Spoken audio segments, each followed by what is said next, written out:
السلام عليكم ورحمة الله تعالى وبركاته. أعوذ بالله من الشيطان الرجيم.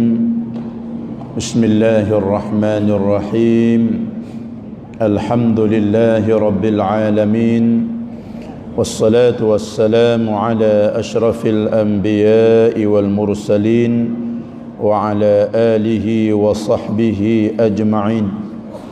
سبحانك لا علم لنا إلا ما علمتنا إنك أنت العليم الحكيم، ولا حول ولا قوة إلا بالله العلي العظيم.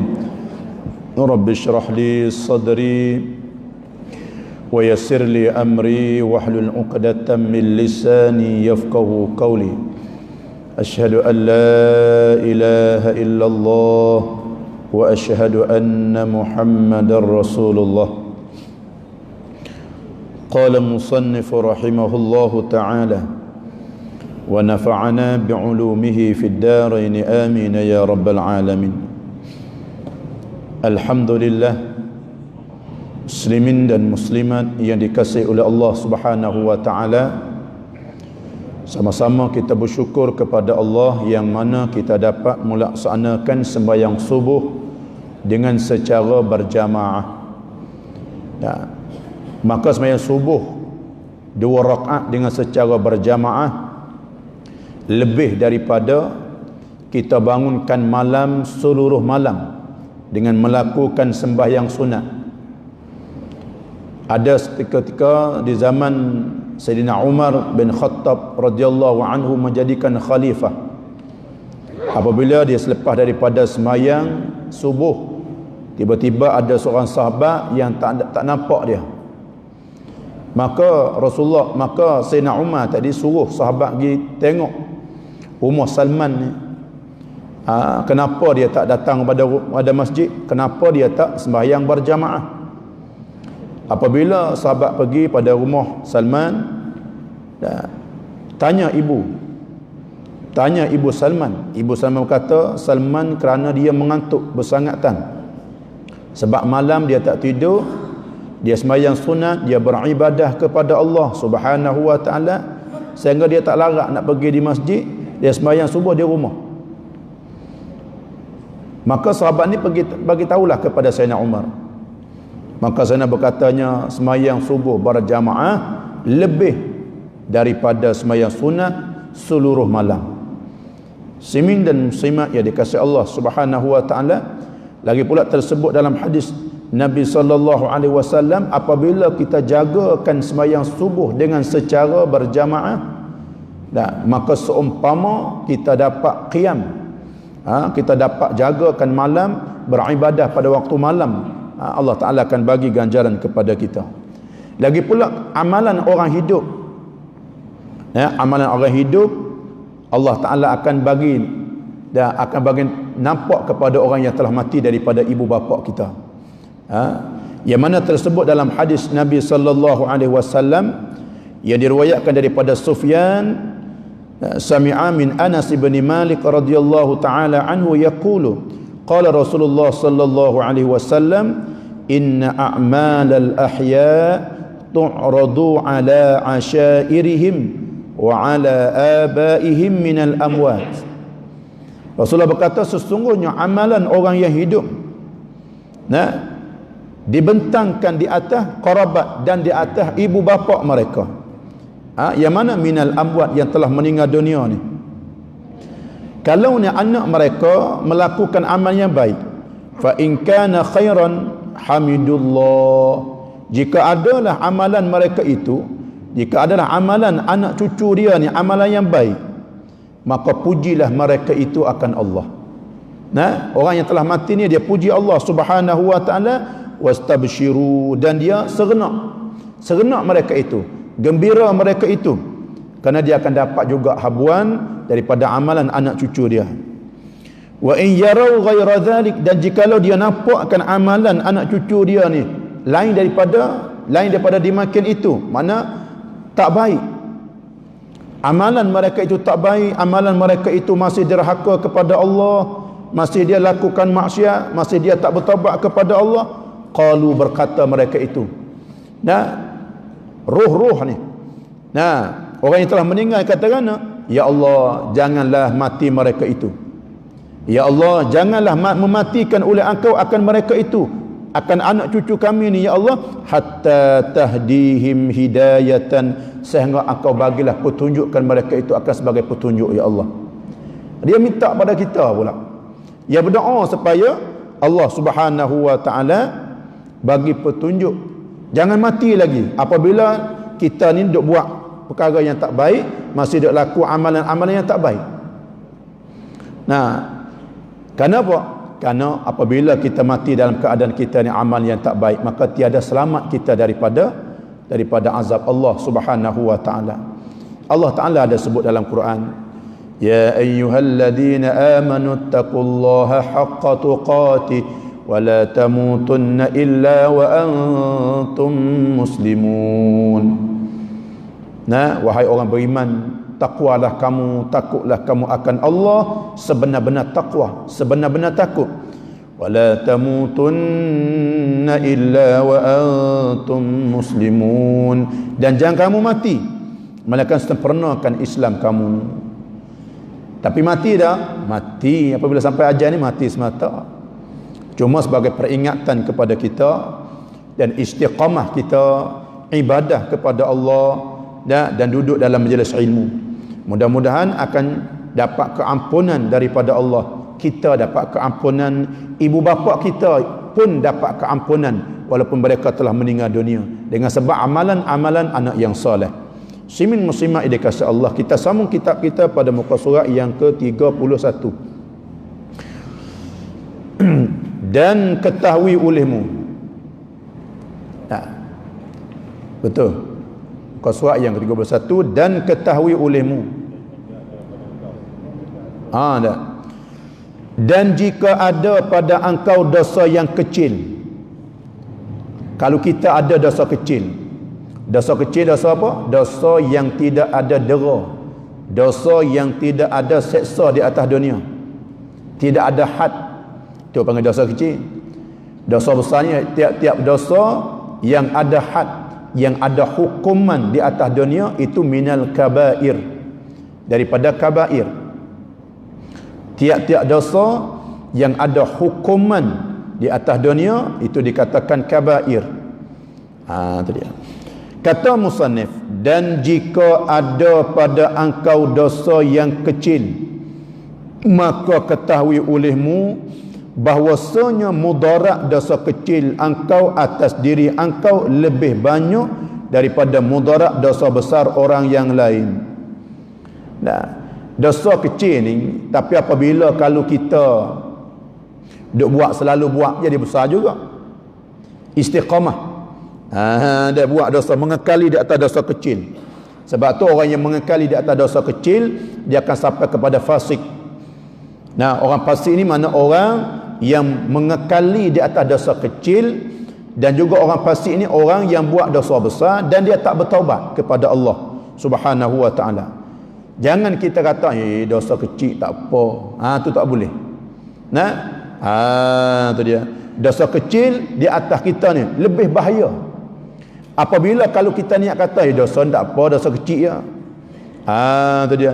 Sebab tu dosa kecil apabila kita buat berkekalan istiqamah, maka jadi dosa tu besar.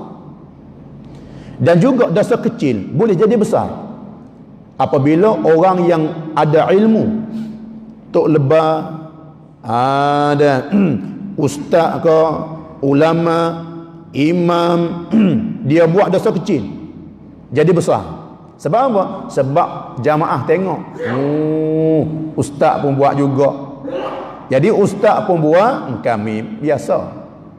Maka apabila berlaku pada orang yang ada ilmu ataupun orang yang ada ikutan orang ni orang ikut, tiba-tiba dia buat dosa kecil, orang tengok dia, maka orang ikut buat juga, itu jadi juga dosa itu besar. Apabila keluar daripada orang yang pandai, orang yang ada ilmu, orang yang ada pangkat, orang yang besar, dia buat dosa kecil, maka dosa kecil itu jadi besar. Itu dia. Dan jika tiada ada pada engkau kecelaan, maka ketahui olehmu bahwasanya jahil engkau dengan kecelaan diri engkau itu adalah ia sebesar-besar segala kecelaan. Kita apa ni? Jika tiada ada pada engkau kecelaan, kita tak ada kecelaan, maka ketahui olehmu bahwasanya jahil engkau dengan kecelaan diri engkau. Jadi kita tak tahu kata kita ni ada sifat yang tak baik. Padahalnya dalam diri kita ni ada sifat yang tak baik. Masih kita duk fitnah orang, masih kita duk mengupak pada saudara kita, masih kita boleh duk maki saudara kita. Tapi kita rasa kita ni tak ada sifat cela.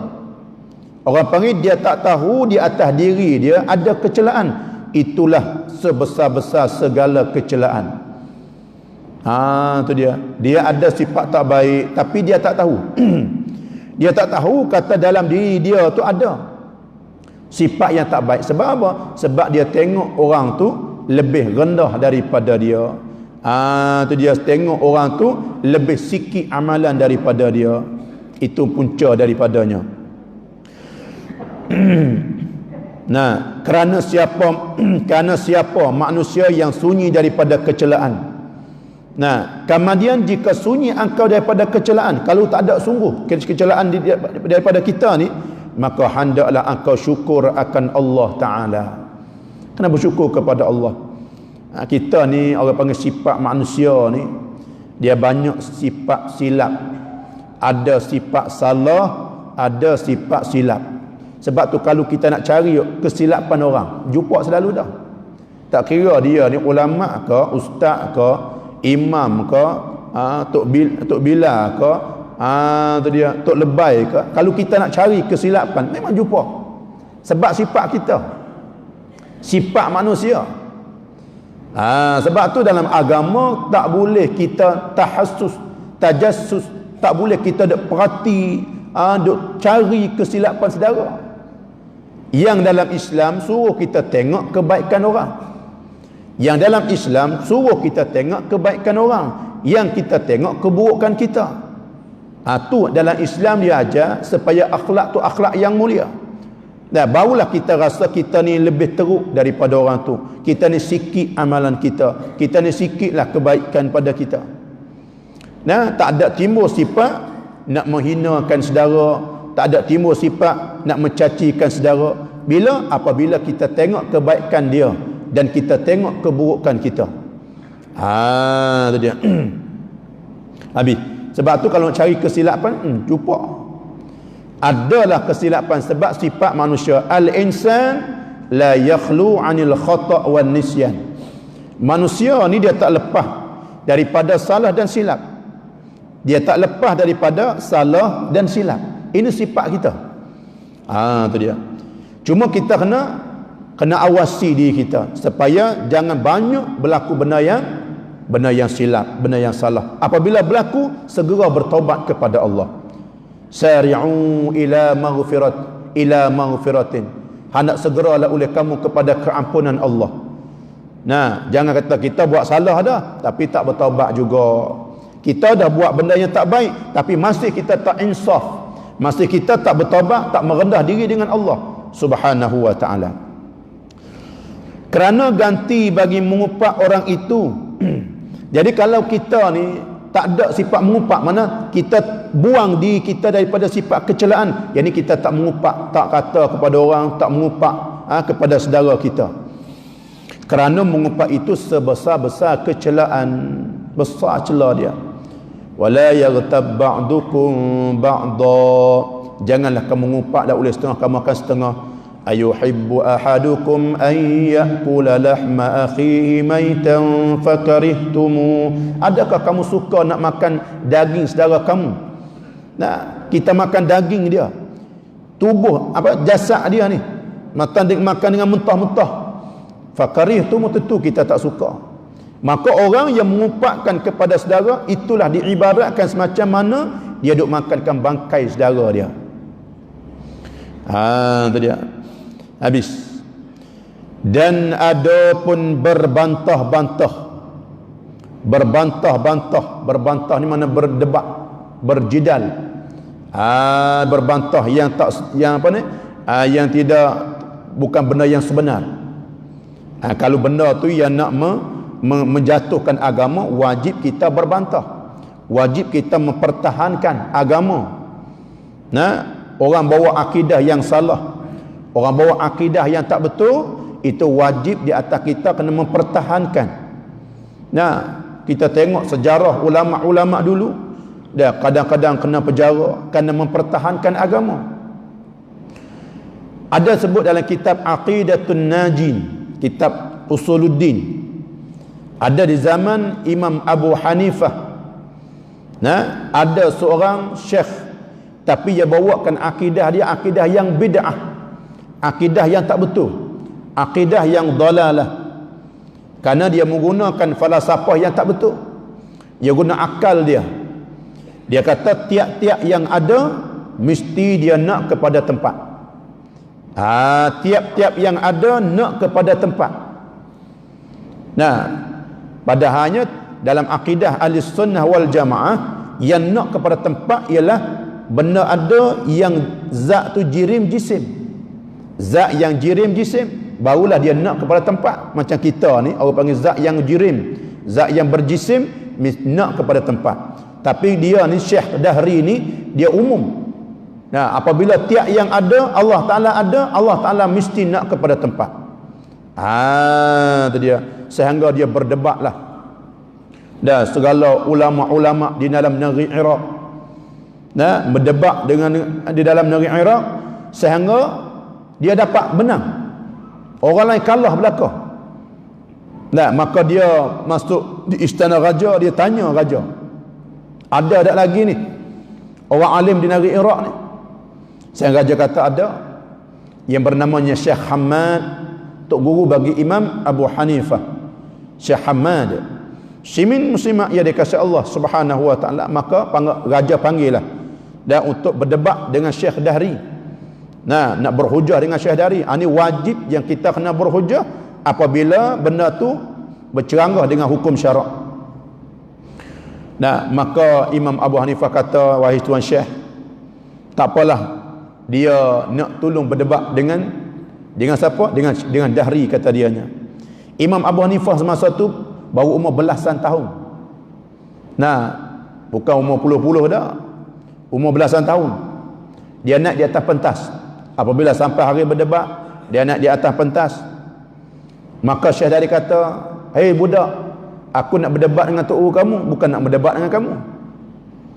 Maka Syekh Imam Abu Hanifah katakan, wahai Syekh Dahri, sesungguhnya ilmu ni bukan duduk di serban besar, ilmu ni bukan duduk di baju bawah.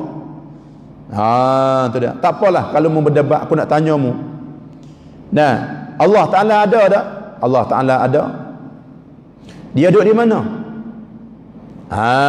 Tiap-tiap yang ada duduk di mana? Tu dia. Maka Imam Abu Hanifah dia jawab, dengan ilham Allah Subhanahu wa ta'ala, maka Imam Abu Hanifah dia bawa keluar segelas susu. Dia tanya kepada Syekh Dahri tadi, wahai Syekh Dahri, dalam gelas ni apa ni? Syekh Dahri kata, tu susu. Kata Imam Abu Hanifah, dalam susu ni ada tak lemak dia? Ada lemak susu ni? Kata Syekh Dahri, ya ada. Cuba kamu tunjuk lemak susu ni duduk di bahagian mana dalam gelas ni? Duduk di atas ke? Duduk di bawah ke? Duduk di tengah? Syekh Dahri tak ada jawab. Nak tunjuk mana? Tunjuk bawah ke? Tunjuk tengah atas? Lemak dia tu ada tak? Ada. Tapi nak cerita tak boleh. Duduk di mana? Sangat itulah Imam Abu Hanifah kata, macam itulah Allah Ta'ala ada. Tadi tak boleh kita nak tunjuk tempat dia, sebab zat Allah Subhanahu wa taala bukan zat yang jirim, bukan zat yang jisim. Tu dia. Kalau benda tu yang bertentangan dengan akidah, wajib kita kena berbantah-bantah. Kalau benda tu benda yang tidak berkaitan dengan agama, maka kita diam tu lebih baik. Itu makna kata dianya. Dan adapun berbantah-bantah, maka iaitu berbantah ni mencela akan perkataan orang lain dengan menzahirkan kecederaan padanya. Orang yang berbantah ni sebab apa? Dia boleh berbantah sebab dia tolak perkataan orang lain. Ya, orang lain cakap macam ni, kata oh tak betul cakap macam tu. Tu orang panggil berjidan, berbantah-bantah. Tu dia. Dia boleh mencelakan perkataan orang lain dengan bahasa dia tunjuk perkataan orang tu tak ada, orang panggil cedera. Perkataan ni dia tak panggil apa ni? Tidak balarah dan sebagainya. Sama ada cedera pada lafaznya. Nah, cedera pada lafaz mana dia cakap silap. Orang tu cakap silap duk sebut tu. Ni tabiat kita. Dan duk cokeh hak busuk tu. Nampak? Duk korek hak ambil hak tak betul. Sebab dah kita tahu dah benda yang kita ni sifat kita salah silap. Apabila orang ni cakap salah, dah jadi lawan dia pula, duk korek tu. Ini sifat kita. Sifatnya tak baik yang ada dalam diri kita macam tu.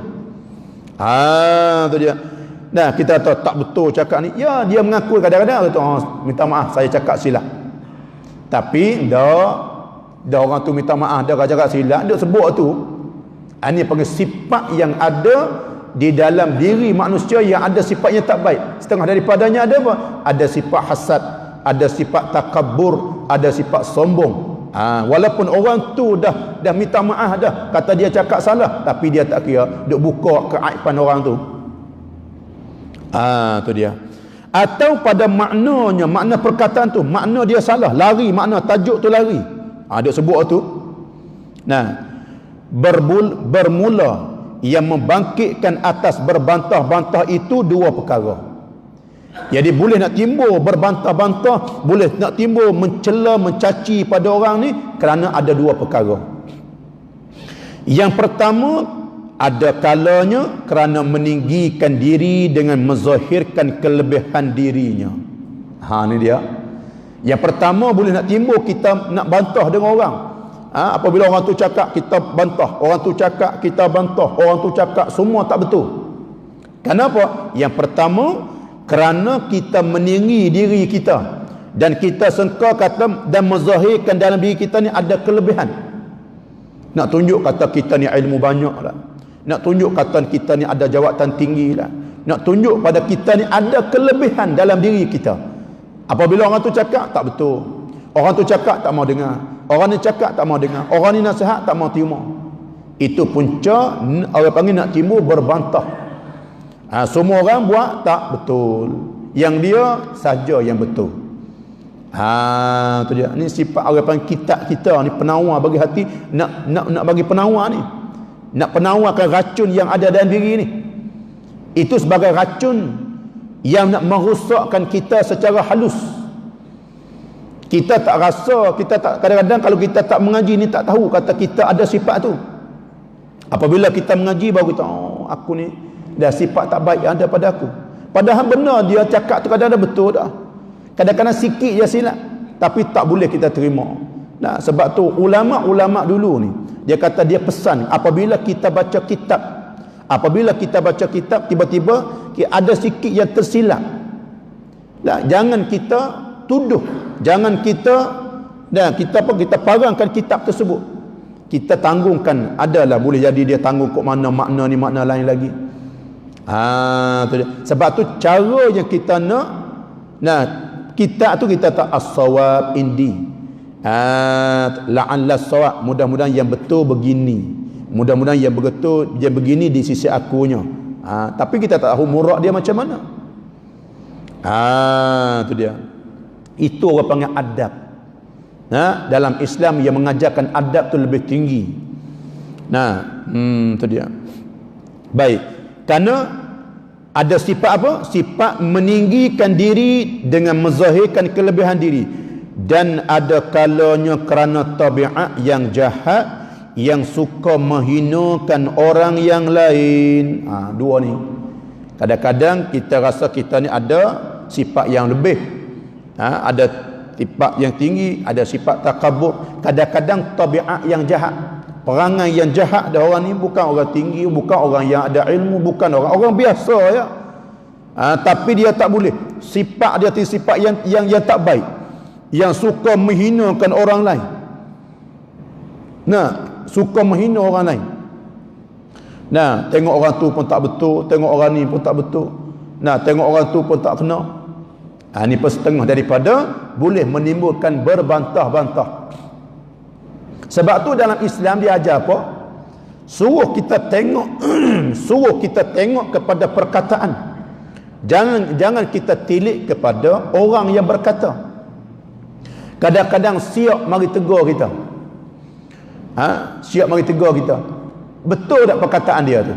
Kalau betul, kita nak terima kasih. Kita nak terima kasih. Kadang-kadang budak mari tegur kita. Budak umur 12-13 tahun. Dia kata pak cik semayang salah. Pak cik semayang tak ada tomak ninah saat ni. Kita pun perhati, terima kasih. Kadang-kadang kita buat perbuatan tu tak sedar. Kadang-kadang kita semayang tak sedar. Samiallahu liman hamidah, tangan dok terayung, hayung, terus dia sujud. Mana tak ada tomak ninah. Budak tengok, pak cik ni tak betul semayang. Dia tegur kita. Walaupun budak, dia tegur kita, kita nak terima. Tu dia. Sebab dalam Islam tengok apa? Tengok pada perkataan, jangan tengok kepada orang yang berkata. Unzur ila ma qal wala tanzur ila man qal. Tiliklah oleh kamu kepada perkataan, jangan kamu tilik kepada orang yang berkata. Kalau kita tilik orang berkata, orang rendah pada kita tak terima, orang tinggi baru terima. Tak jadi. Tak islahkan kita. Tidak berbaiki dalam diri kita. Tu dia. Maka berbantah-bantah itu menguatkan ia akan dua perkara yang sangat keji ini. Apabila kita kuat berbantah, mana dua perkara ni mesti kuat dalam diri kita. Bahkan yang wajib atas engkau bahawa engkau membenarkan akan barang yang engkau dengar daripada perkataan yang sebenar. Kita wajib di atas diri kita apabila kita dengar perkataan yang benar, walaupun perkataan itu daripada seteru kita, walaupun perkataan itu bukan daripada orang yang kawan kita, walaupun perkataan itu keluar tapi perkataan yang benar, kita kena terima. Kita kena terima. Itu dia. Sebab tu dalam Islam muzakarah, kita muzakarah buat berbincangan, buat musyawarah kerana nak terima benda yang sebenar. Nak terima perkara yang sebenar, bukan kita musyawarah, kita nak hak kita nak. Orang bagi pengusyuran kita tolak semua. Itu makna kita nak bagi orang tu ikut kita. Kita bermusyawarah, kita berbincang, kita bermuzakarah kerana cari yang sebenar, yang lebih baik. Apabila perkataan kita ni tak betul, kita tak mana kita tak guna hak kita. Adab dalam musyawarah. Di zaman Rasulullah sallallahu alaihi wasallam. Adab dalam musyawarah ni macam mana? Contohnya, makmum Yesu kepada amirnya. Dia kata dia nampak warna putih. Nampak? Dia bagi pengusyuran. Kawan tu pula dia dia nampak warna hitam. Tiba-tiba orang yang putus ni, amir ni, dia kata kita terimalah warna putih. Kita terima warna putih. Orang yang bagi pengusyuran tu dia kena istighfar sebanyak-banyaknya. Bukan kat tangan. Dia kena istighfar. Kenapa? Amir terima pengusyuran aku ni, aku tak tahu dalam pengusyuran aku tu ada kebaikan ke ataupun tak ada kebaikan.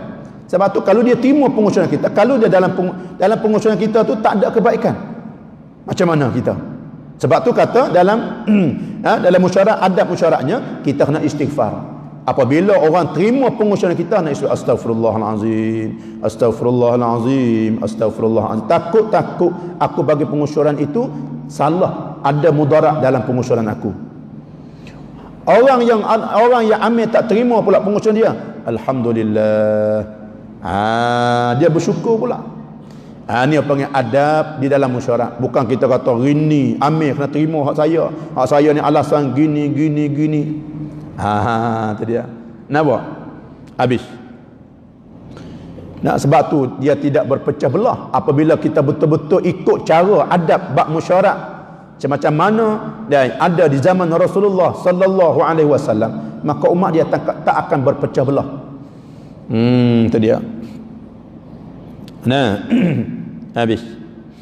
dan bahawa engkau diam daripada barang yang engkau dengar daripada perkataan yang salah. Tu dia. Nah, apabila kita dengar orang tu cakap tapi salah, memang betul salah, kita diam. Kita tak sebarkan fitnah. Ni boleh pegang hak salah ke? Seminit habis satu dunia tahu. Tu dia. Lebih lagi zaman sekarang ni, zaman apa? Zaman moden. Zaman internet ni. Pegang yang salah, dia hantar habis.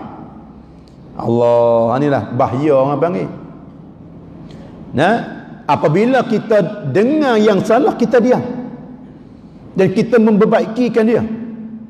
Kata benda ni benda yang salah, benda yang tak salah, patut dia kita bagi pengucuran dia, kita nasihat kepada dia supaya dia tukar benda yang salah kepada benda yang betul.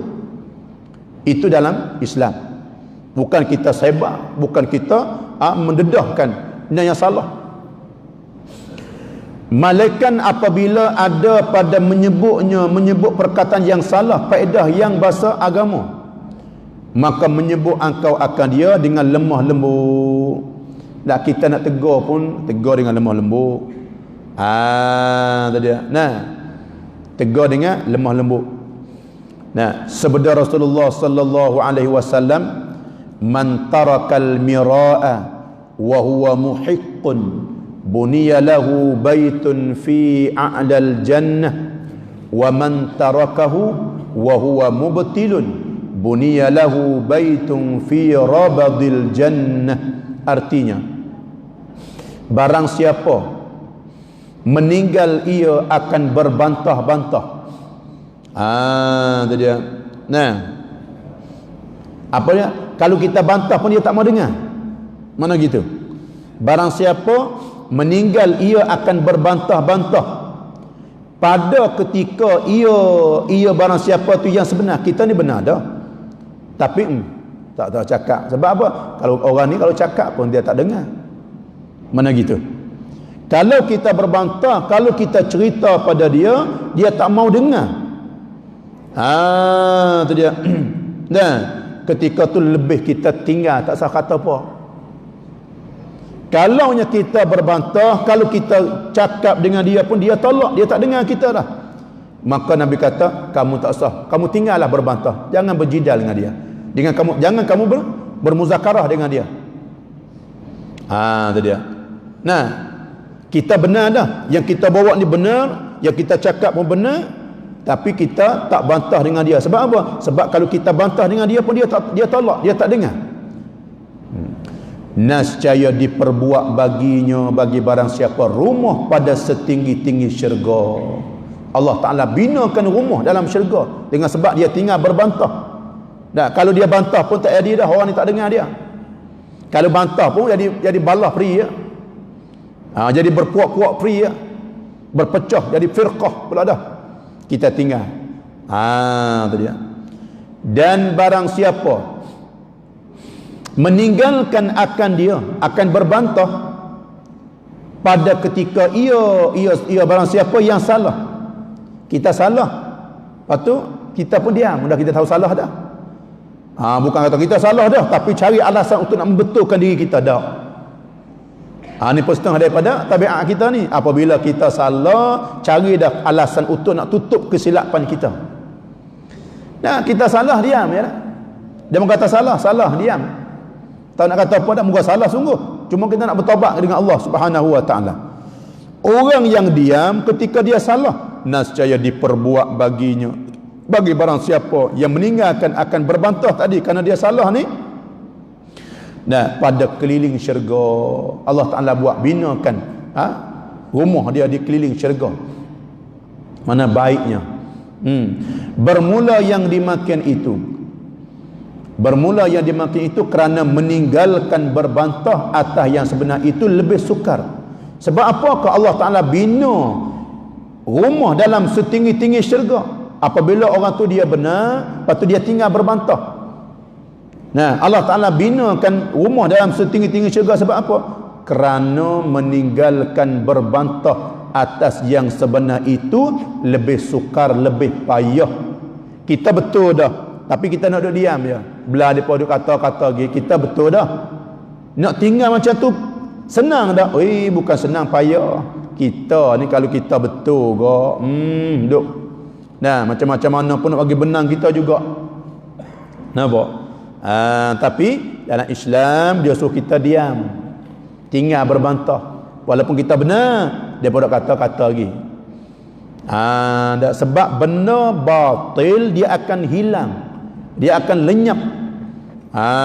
Dia akan lenyap benda batil tadi apabila datangnya benda hak. Walaupun zahir nampak kalah. Nampak mana? Nampak kata tak betul, kalah orang tu. Walaupun dia benar, tapi nampak kalah. Hakikat bukan kalah. Satu hari Allah Ta'ala menzahirkan kebenaran tu. Itu dia. Baik.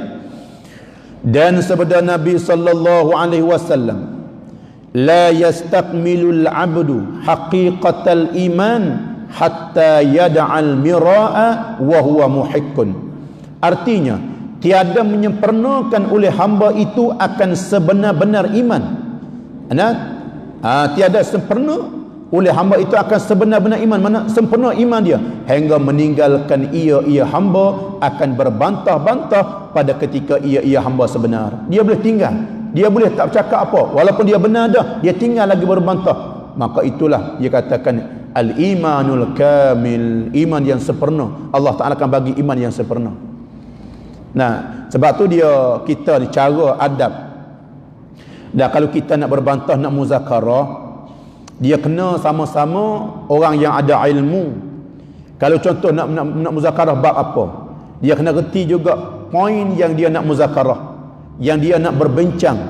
Kadang-kadang orang ni tak reti, tiba-tiba dia nak bincang dengan orang yang reti. Itu membawa kepada timbulkan berbantah-bantah.